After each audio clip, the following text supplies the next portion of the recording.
if you want to marry right, if you want to marry according to the will and the plans of God, beloved, you have no option than to read. And we keep emphasizing it. Jesus said, have ye not read?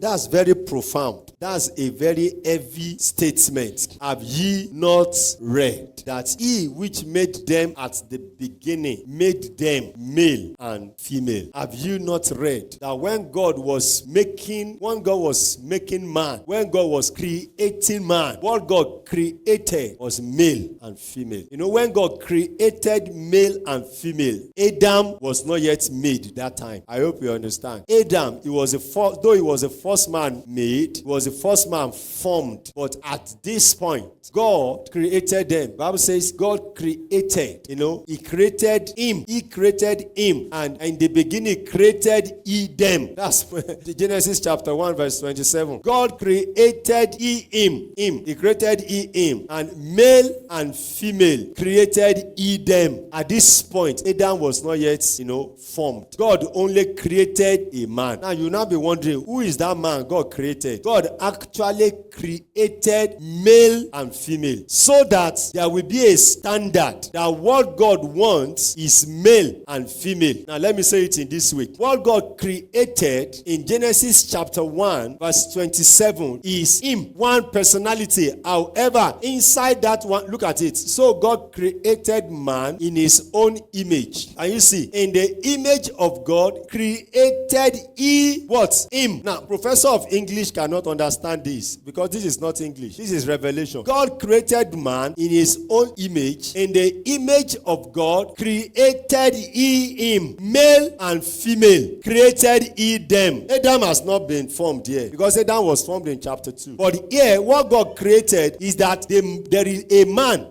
The man, God created that man to be like him in his image, after his likeness. Created he him. So what God created at that beginning is one personality. However, inside that one personality, God now created male and female. May God grant us understanding. God created male and female in a man, in a single man. That was why when God now formed Adam in chapter 2 verse 7, when God now formed Adam from the dust of the ground, he now breathed unto him the breath of life. Adam now became a living soul. Now, at that point, Eve was not made. Adam now came. But you see, if you want to go back to chapter 1 verse 27, you will now see that what God created as at that time was a spirit of a man. That in that man is embedded male and female. That was why when God was to bring Eve, where did Eve came from? It came from that man. The man that was already created male and female. So the standard of God at the beginning is more important. The standard of God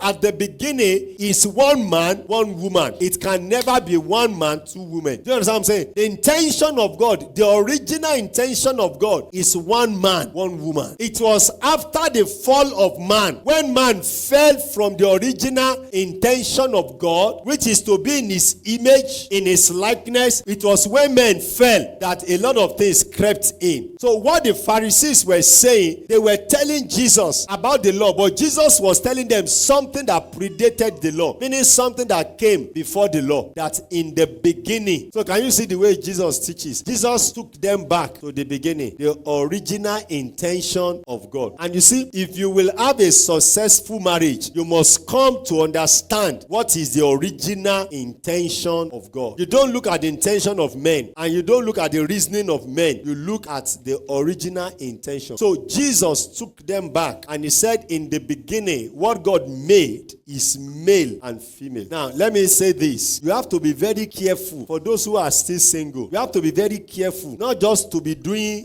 permutations. Kalu. Let me try this girl. If she doesn't work, even before marriage, some people, that's the way they go into relationship. Let me just try. You are just doing trial and error. No, you don't do trial and error. Let me try this. If it doesn't work, then I will move to this. I will move to this. No, that is not the intention of God.